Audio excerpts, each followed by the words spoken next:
اسلام آباد supreme court نے 24 گھنٹے میں P T I chairman Imran Khan پر حملے کی FIR درج کرنے کا حکم دے دیا۔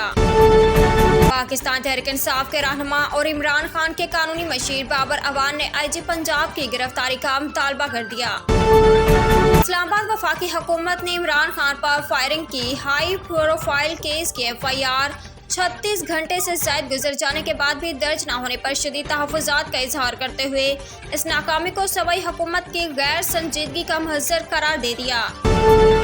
سیمی فائنل میں پہنچنے کے بعد قومی کرکٹ ٹیم کے وکٹ کیپر اور بیٹر محمد رضوان نے قوم کو مبارکباد دی ہے۔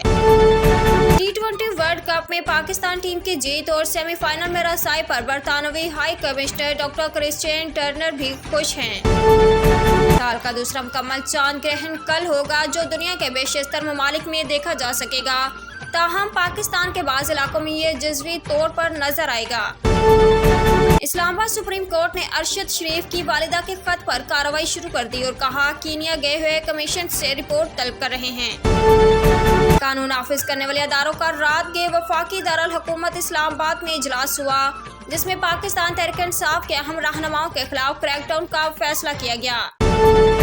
لاہور پاکستان تحریک انصاف کے چیئرمین عمران خان نے منگل کو وزیر آباد سے لانگ مارچ دوبارہ شروع کرنے کا اعلان کر دیا۔